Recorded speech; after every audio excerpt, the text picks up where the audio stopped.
On this episode of So Fucking What, we're going through all the fucked upness of Temptation Week. And all the drama from the dinner party. And of course, with final vows just days impending, we're putting in our bets as to who we think is actually going to make it. Spoiler, it's only one of them. Let's fucking go. Let's fucking go. That was the first time I think we did it right. We nailed that. High five, Katia. All right, let's get into it. Welcome back to episode 9 of So Fucking What. Yes. We've got Celia back in the studio Hello, again. I'm back. We're being treated once more. Thank you once again for coming back. Of course. I'm quite surprised you're still here. You know what? It's worth it. Exactly. And you know what? We're really gaining some traction on the podcast.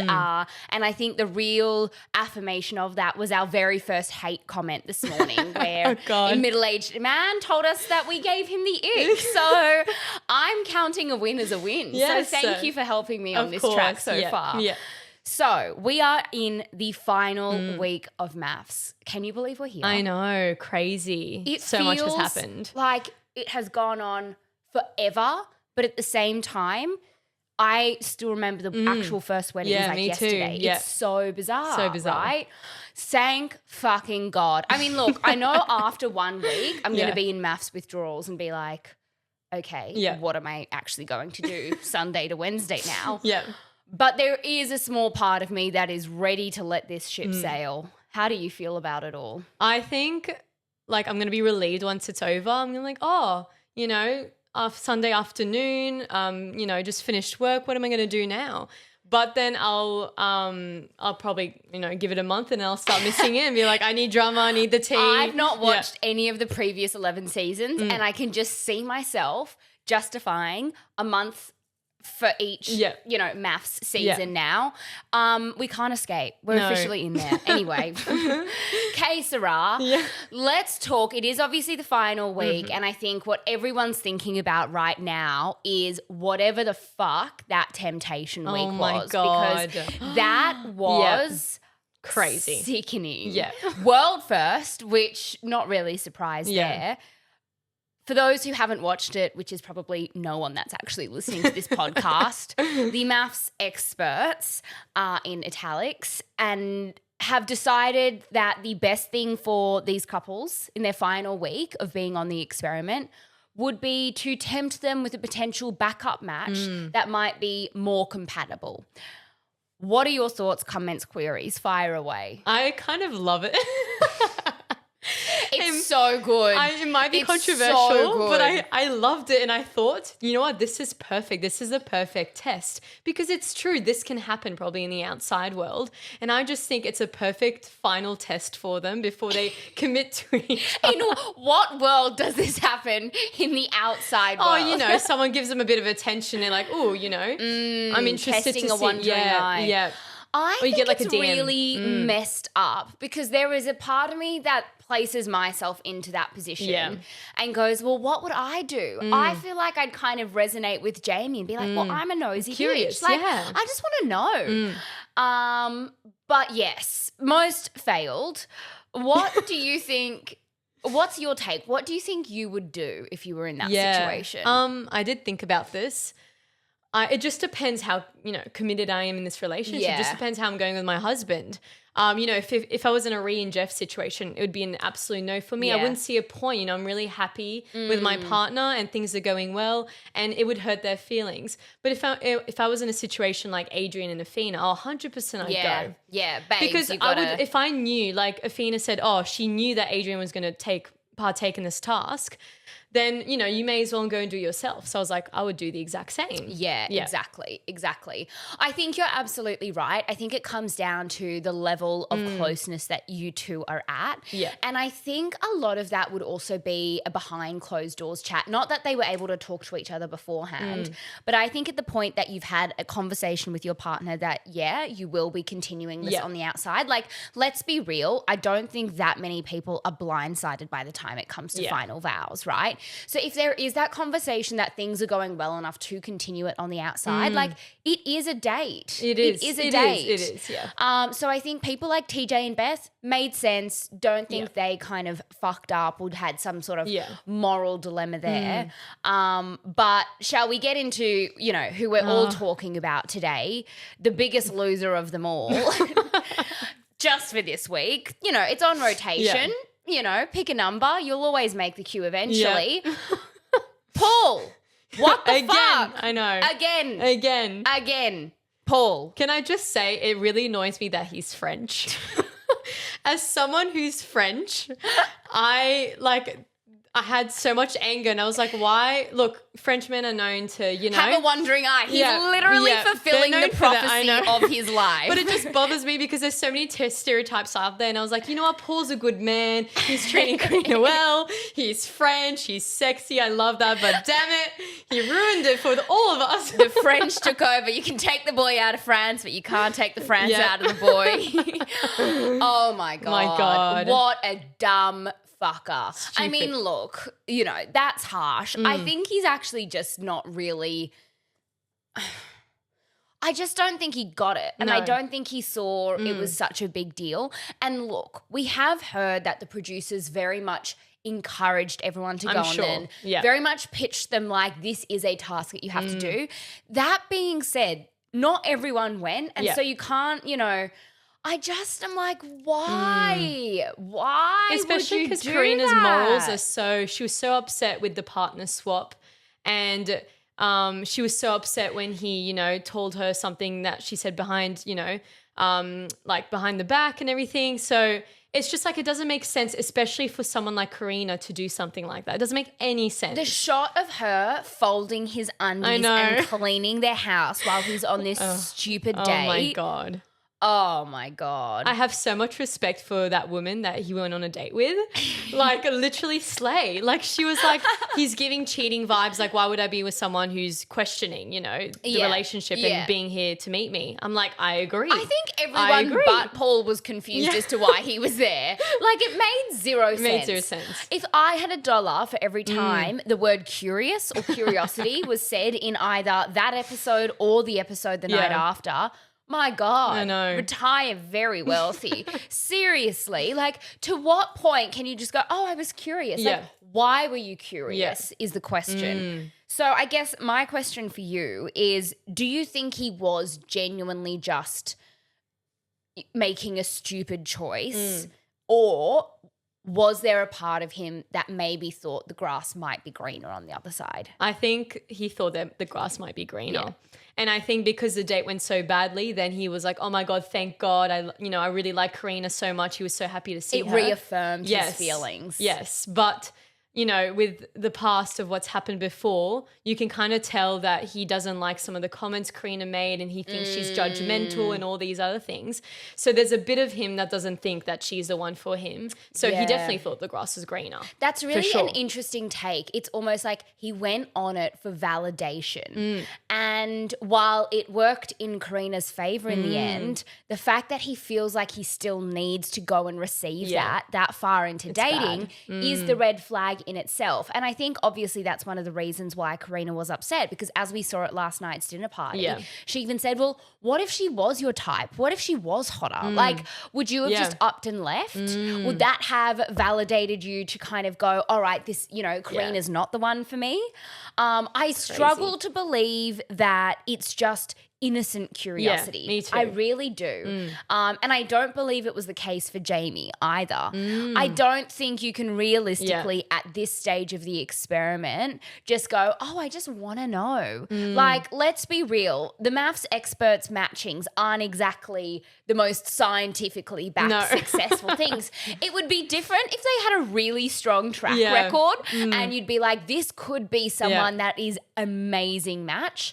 But based on their track record, their compatible matches are not probably compatible. also not compatible at all. Like, this is not, you know, realistically, I think, a fair assessment. So, yeah, I I believe that Paul didn't think it through particularly thoroughly, but I don't think you can just put it down to sheer curiosity. Yeah. I just don't think that flies really. And I'm sure there was a part of him that, really did want that validation. And I'm glad he got it, but it kind of came back to bite him in the ass pretty fucking quickly, didn't it? Do you think Jamie's situation was a little bit different?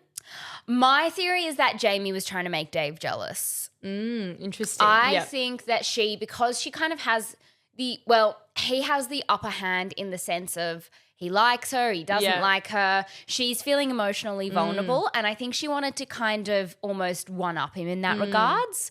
I don't think you can be nosy, and we're not saying that it's not fair to feel curious. Yeah. But Rhea and Jeff would have felt curious. They were curious, everyone would be naturally curious, but the then decision to go and act on it is an entirely different process. Oh, yeah. And I don't think you can put it down to, I'm just nosy. Because then okay, well, why are you so nosy?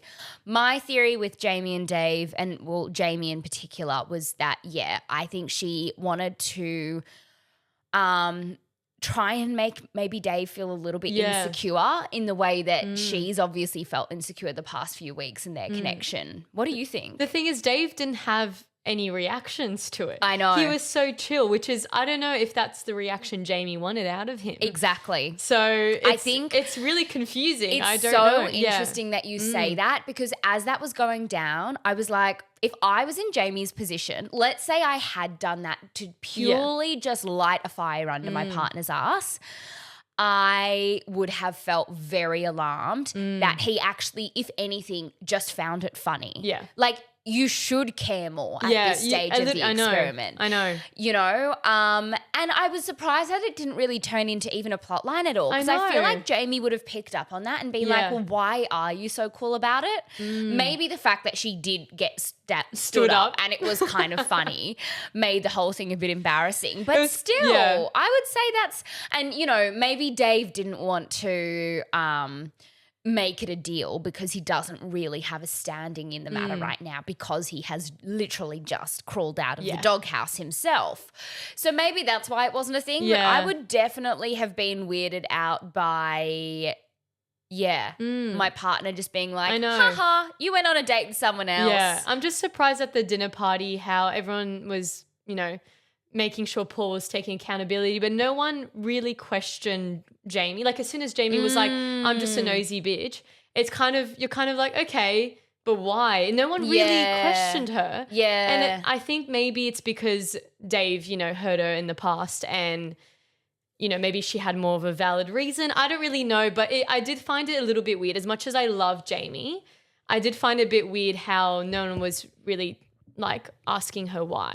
Yeah, I would put it down to the fact that A, she's probably terrifying to confront, and B, because she has been the one who has been struggling in their relationship with Dave, and because he has kind of fucked her around, maybe does it give her a bit of a hall pass? Maybe, I think it does in a way.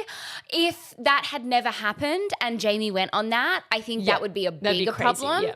Was it a great idea for Jamie to do? I don't think so. But I do feel like she maybe gets a little bit more leniency because of that. Yeah. Let's be real. We know how these two end, and he completely fucks her around. Well, that's our guess. And so you kind of go, well, whatever, give the girl a bone when you can, right? I kind of wish he did show up. I'd be so curious to who this guy is, and whether Jamie would have been like, oh, I don't know. I don't think she would have liked him as much. And I think it was just, I think she did go because she was nosy, but I think there was definitely a different reason deep down, Well, I guess moving and then segueing into maybe the problems of not caring that your partner's going on a date. How do we feel about Adrian and Athena right now? Because that's obviously resulted in a blow up. What are your thoughts? Yeah. I mean, like I said before, I think Athena had every right to go on the date because she immediately started crying when she read the letter. And like, it's almost like she immediately knew, he's going to go, which is why would you be with someone who you think automatically will go on a date with someone as soon as he got the task? So she's like, of course I'm going to go because he's going. And then he didn't even care that she went and she cared that he went. I don't know. It's just messy. This woman it's needs so to messy. be protected at all costs. And the first thing that needs to happen is she needs to dump the boy. Yes. Oh my God. It feels like she is dating someone like 10 years younger from an emotional maturity perspective. He is a man child. He is literally laughing at the idea that you went on a date with another man. You've been dating and living together for 3 months. If you're not pissed off, there's a problem. There's a problem, yeah. And I feel so bad for her because I think as soon as she was given the challenge, it's like she knew. Yeah. And it was almost like it became very obvious because she knew that he would be the type of person to go on that other date. 100%. I think the penny dropped for her in a broader sense, being like, this is not someone that I can continue to have in my life. Like, she's a child. Yeah. She's an adult. I know. She's like this fucking around, being like, here, yeah, we'll go on a date, we'll do this. Yeah. You know, sure, great. But Afina's obviously so past that. And I think I'm happy that she went, but I think going because you know your partner's going is a bad reason. It's crazy. You know, it was to kind of, once again, I think there was power dynamics at play here. People were trying to even the playing field or one up the other, make the other feel jealous or insecure. Yeah, you're right. Yeah. And I think that's why Afina went. Yeah. Not because she was genuinely interested to meet this guy, but because she didn't want to look like the person that had stayed at home waiting for Adrian while he fucked around and went on a date with a girl called Max, you know? That's just my opinion. Yeah. And then she's like, I don't like the name Max. Yeah. And he just starts giggling like, okay. I think at the point that you don't care at all. It's just a red flag. Like you should. Yeah. You should. I mean, it's been obvious from, you know, the get-go that he doesn't want someone with a child. He doesn't want to move to Perth. She doesn't want to move to Sydney. It's like, just break up already. Why? Is she still here? We know why he's there, right? Yeah. He's there to further his career, which, you know what? Whatever. Yeah. You got to do what you got to do. The sanctity of MAFS was tainted long ago with influences. Fine. But I don't get the feeling that that's the main reason why she's there. And she's hanging around. They're clearly not compatible. They're clearly not going to move in with each other. He's not ready to take on someone with a child or go to Perth. Yeah. She can't move her entire life and child away from it. This relationship has no hope whatsoever. Yeah. So why are we flogging the dead horse? I know. It beats me. They're just holding on to all the good bits, but that completely outweighs the bad bits, and the bad bits are huge. Like, oh my they're just God, he's they're a man not child. Right for each other. She already has a child. She doesn't need that in a man. Exactly. She does not need a second baby. We might get another mean comment. Yeah, I know. We'll probably get that. The haters can hate. It's when you know you've made it. Our whole 10 viewers. Anyway, moving on. I think the next people that we really do have to get to are Ryan and Jackie because what the fuck? You know what? I would have loved to be any one of those other contestants. Me just too. Watching them throughout the experiment, because you just know that whatever they were experiencing was a completely different show to what everyone else was having. Like, they are actually in their own worlds. And I don't know why we're still surprised about it. But how they've been able to rally from Sunday night. Let's talk about Sunday night. What were your thoughts on the commitment ceremony and Ryan writing leave? I mean, I could tell it was going to happen. I could tell he was, you know, sad and upset and he's had enough of her. I wasn't surprised that she wrote stay. I was expecting that she would write stay. Totally. I mean, you could tell she had a moment, like she freaked out. She was like, oh my God, I want to be with Ryan. Like, you know, I need to show him that I care for him, even though that should have happened ages ago. I mean, yeah, he was kind of like, okay, I guess I'm in this for another week. Yeah, I guess we're going to final vows. And who knows? They might both stay with each other. I like, know. genuinely, I knew she would write stay as well. Yeah.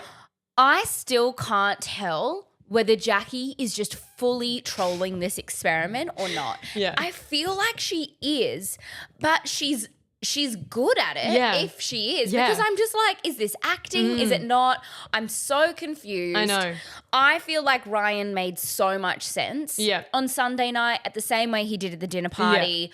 Yeah. It feels like he's kind of taken all of a sudden a very rational approach and can actually express his feelings, which, you know what? Good for him. But I don't know in what world it made them stronger. I mean, she did write another letter.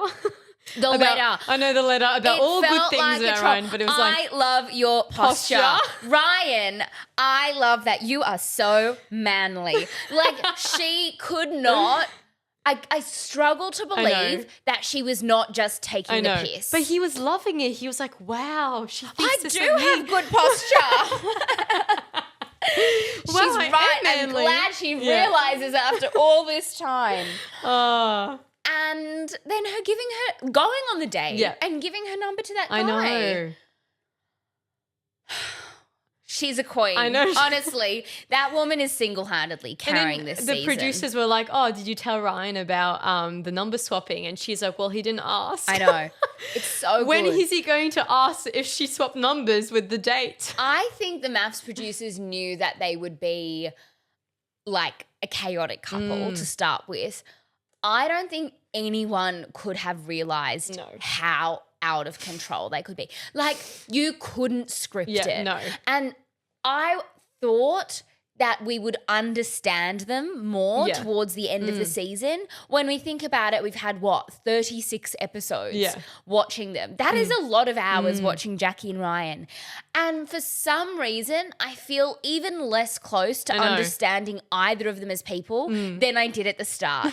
Like, I just don't get it. Such complex people with so many complex feelings and just it's really all over the shop. And when the girl that Ryan was on a date with mentioned Japan and how my God. Cacked.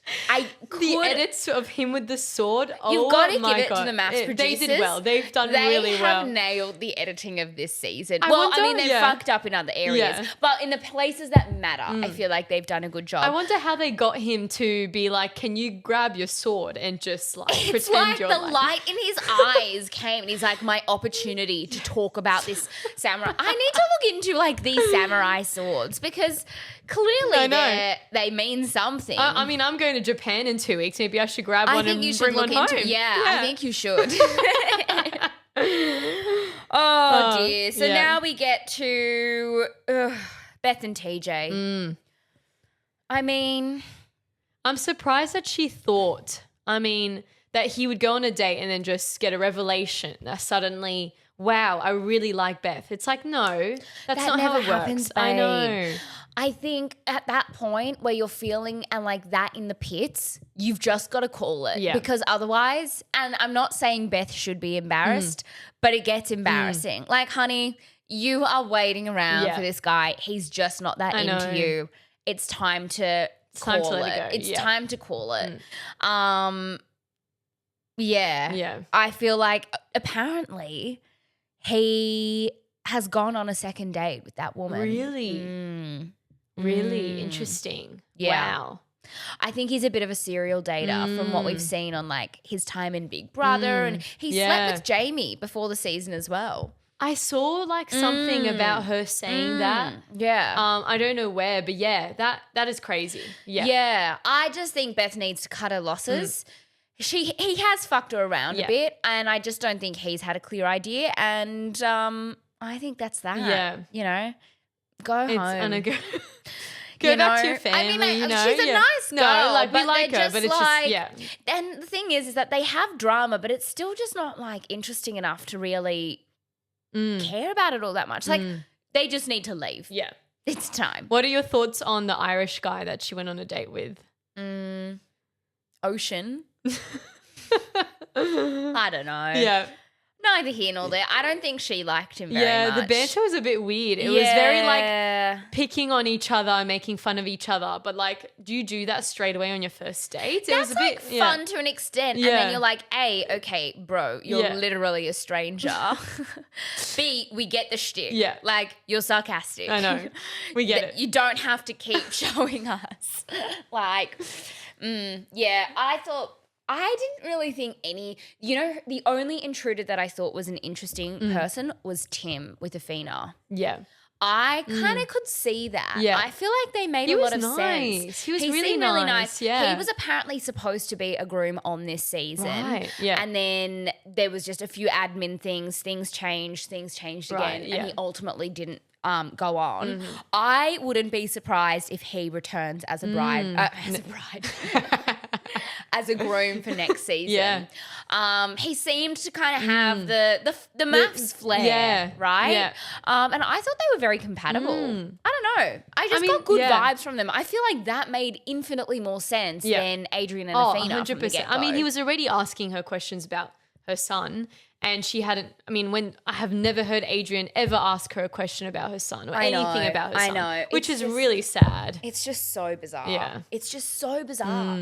I think what I've learned from this season is women need to just cut their losses sooner because, oh my God. Like, seriously, most of the villains of this season have been cast as the men. And look, while they have had a lot of redemption arcs and they're not leaving as villains still, there's not been that many like colossal fuck-ups from many of the brides. I would say Sierra probably yes. Yeah. She got a bit of a villain edit. Lauren, obviously. Lauren. Yeah. I think they tried to with Jamie. It maybe worked a little bit, but I don't think it was a hard one. Yeah. But like when you think of every single groom on MAFS this season at one point in time, other than Jeff has experienced the villain edit. Yeah. And you kind of go, are they actually villains or is it just the edit? Either way, I think it's concerning that none of the brides that they're married to have just walked away. I know. Like there has been way too much bullshit tolerance for my liking. I mean, you can tell some of them are quite desperate. I mean, I do feel bad. Who do you think's desperate? I mean, Athena says that she doesn't have time for dating, which is fair. So I think she's sort of desperate in the sense of like she needs a man, she needs a husband, like she wants a partner. And so that's why she stayed that long because she's given up, being time with her, time away with her son. It's not working. And we talked about this last week with Jackie as well, right? I understand the need to try harder at something because you've invested time in it. Yeah. But if you're fitting a square peg into a round hole, then you'll be trying for the rest of your life. Like, you don't have time to date. Okay, that's fair. You also don't have time to train up a man-child that's never going to learn. That arguably takes more time. Do you know what I mean? I think that too many of them have been given too many chances. And I think we're seeing that with Paul. And thank God, I think the penny is starting to drop for Karina, being like, we have run into the same issue now. What? This is the third time he's fucked up. I know. It's a monthly occasion. And they're colossal mistakes. They're huge mistakes. Exactly. They're not like, oh, I forgot to make you a cup of tea. Yeah. They're like major red flags. At what point do you go, you know what? I'm fucking better than this. Like, I don't need this shit. It is concerning that realization hasn't been reached sooner for a lot of the brides. But hey, that's just my personal take. I mean, I loved how gorgeous Karina looked at that at the dinner, and then Paul's just there sitting and he's like, wow, I really did fuck up. But she's just like, I like that she held her head high and that she looked amazing. And then everyone's like, why would you want to see someone else when you've literally got like the most gorgeous girl in the room? Like, she's stunning. You know what I've noticed that Paul does when he fucks up as well is that he he does partially take account and go, yeah, I fucked up. But even in that conversation, he will still deflect and go, well, she didn't do this and she was like this. And that is so incredibly concerning. It was like, oh, well, she didn't say thank you when, you know, I did this the other day. Or we've seen it on the commitment ceremony couch a few times. You know, she was bragging about sleeping with the rapper. And there's always a level of blame assigned back to Karina. Yeah. And while he does take some accountability, when you look at all 3 times he has messed up, every single one of those times, he's also pinned part of it on her. Yeah. And I think it takes, you know, I think it comes back down to an emotional intelligence thing. 100%. And a maturity thing where it's like, even if that may have happened and even if maybe there's something that she's done that wasn't entirely right, we're talking about you right now. And the emotionally intelligent thing to do would not be to deflect and start blaming things on your partner and kind of get into some bizarre pissing contest, right? That's not what the room is reading right now. Yeah. Bring it up later if you need to. So it just feels like the way that he's also approaching these apologies isn't right either. Like, as Karina said last night, if he had come screaming and crying to her door, banging on her door, being like, I won't lose you, I won't let you go, like, he didn't even call her. Maybe you would, not that I think she should, but she might have actually given him another chance. But he's just gone, oh, that sucks. I fucked up. Walked, you know, with his head in his hands. And then gone, oh, well, she didn't say thank you for X, Y, Z. Dave did it the other day as well, like at the dinner, not the other day, but the other week, like at the dinner party. Jamie's expressing her feelings. He's fucked up. The next morning he comes in, I don't like how you talk to me. It's like, it's crazy. You know what? Even if that is true, and it very well might be, this is not the time to talk about that. People need to learn to read the room better because it's really fucking embarrassing. It is. I mean, the fact that he's talking this way, he's done what he's done on national television is insane. It's crazy. It's like, mate, do you realize that thousands and thousands of people around the country are watching this? It's like so it doesn't make any sense. Incredibly dumb. I know. Like, even if you are to do that, if there were no cameras, okay, don't recommend that. Yeah. But like, even from a purely selfish perspective, you now look like such a dickhead to the entire nation. Yeah. Bro, connect the dots. I know. It's not that hard. My God. It just makes no sense. I genuinely just think that maybe the solution is a compulsory IQ test upon application of MAFS because, or maybe they're actually looking for people that would just make decisions that stupid. But like, why? Literally why? There is no reason whatsoever. I know. It makes zero sense. Alas. So we're approaching obviously final vows, which I think are coming up in the next few days. And what I want to know is, who do you think is going to say yes or I do or whatever they fucking say? Yeah.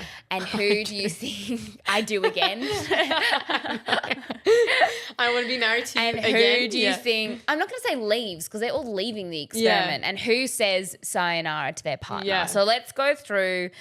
Let's, I guess, start with Karina and Paul. Yeah. What do you think's going to happen there? Oh, I think it's going to be an obvious no. Yeah. I think he's going to be like, I'm so sorry, you know, I want this to work on the outside, and she'll be like, no. Yeah. Not having any of it. Yeah. I think we obviously have our pretty strong feeling they're not together anymore. And we were never really sure when the shit hit the fan for them. But I reckon it is all going to come to a head at the final vows. 100%. I really don't see how he can crawl his way back out of this hole. 100%. If it was the first time, okay, maybe. But like, he's had enough chances. And I think Karina's realised that, like, frankly, she can do better than that. Okay, so we agree on that. Yes. What about Athena and Adrian? I think they're both going to say no. Yeah, I think so too. I mean, he literally said last night, I don't see there any point in going to final vows. My jaw dropped. I know. I was like, so why are you here? Like, why are you here then? And she said as well, what did she say again? She was like, I don't even want to be here right now. He's like, well, go. I was like, oh my God. These two are so bad for each other. Yeah. It's not even funny. I cannot wait for them to mutually reject and move on with their lives. I mean, a part of me was like, maybe Adrian would be like, this could potentially work if we put in the effort, because he said that before. But after what happened at the dinner party, I think they'll be nice about it. And I think, you know, both of them are very conveniently using the excuse of their distance to justify it. My hot take is that both of them just don't really see it going anywhere. And it's just a lot easier and nicer if they play the we don't want to relocate card over actually saying, hey, you know what? I actually really don't feel like dating someone with the emotional maturity of a 12-year-old. No offense. I would love if she wrote that. Okay, hot take, Ryan and Jackie. I think, I don't know. I don't quite know with these two. We all know that they don't end up together because we all know Jackie's with Clint. So it's a tricky one. You know, I don't know. Maybe Ryan will say no and then Jackie will say yes. That's what I have a feeling is going to happen. I think that Ryan will maybe return to his senses and go, this is so dysfunctional. But all the indications tell us right now that Jackie did want to continue the relationship. So, yeah, that would be my guess. But frankly, it's not an educated one. No. It's just a stab in the dark with those two, as always. Jamie and Dave. I think they'll say yes. Yeah. We know that they say this is a bit of a spoiler, but we know that they both say yes, and apparently almost immediately after he goes and the set breaks up with her. Oh my God. I know. Which no, not Jamie. I hate. But anyway, that's a conversation for another day. Yeah. Who does that? I know. Like, is it seriously that much for cameras? It must be for the TV. It must be. He's a good actor, if so. I don't get it. I feel really sad for those two because I loved them so much. Me too. And even when they look happy at the dinner party now, this, that, whatever, like, we know what's about to happen. We know how their story ends, and we're 99% sure that it doesn't end with them being together. And so it just kills me. It kills me. I almost don't want to watch them committing and saying, oh, you know, I really like you, I want this to continue on the outside, knowing that it's not going to continue. Oh, I know. It's going to be so sad to watch. I completely agree. Beth and TJ, I think we Obviously both know the answer to that. I reckon they'll both say no. Jeff and Ree, answer to that, obviously yes. The only healthy, loyal, normal couple to lead this experiment. Jeff was literally like reading it and he's like, no, and just went back to my Game Boy. For the Temptation Week, I know. Honestly, I give them so much shit because I say how boring they are, but they're just normal. And like it's time for them to leave. They've gotten everything out of this experiment that they possibly could. We're done. They're done. I find it ironic that it's the only coupling that is going to work, and it's the only couple that really actually did know each other before the experiment. Yeah, that's true. But, you know, I'm sure the MAFS experts will find a way to give themselves the necessary accolades for that. I'm sure. Yeah. I think that's all. Yeah. Have we missed anyone? No. Wow. Yeah. I think it's interesting that we already have a pretty good idea as to what we think they're going to say. I wonder how legit that will be, whether we're on the money. I know. I'm thinking back to other seasons and whether majority of the couples said no to each other or if they said yes to each other compared to this one. Because this one, I think a lot of them will say no, but I don't know, what were the other seasons if most of them said yes and What no? is the rate of success? I'm not sure. Yeah. Maybe we have to do a deep dive. MAFS history. A little statistics test. Literally, Yeah. literally. Well, I think we just now need to sit, wait on the edge of our seats for Sunday night's final vows. I think they're spilling over to Monday as well. Interesting. I can't wait. Me too. I'm grabbing the popcorn, I know. the margaritas, the, dressing gown is getting on, the eye mask is getting on, and I'm having the night off. Well, I think that's all you need to hear from us today. Yeah. Thank you for tuning in once again. Yep. Celia, thank you for once Of again course. attending our lovely little podcast session. It's a pleasure as always. Until next week. Yes. We'll probably do a recap of the finals. We may as well. If I'm not completely over talking about these people that I have a parasocial relationship with, I might be done, but we'll see. Anyway, until next week, that's all from us. Bye-bye. Bye.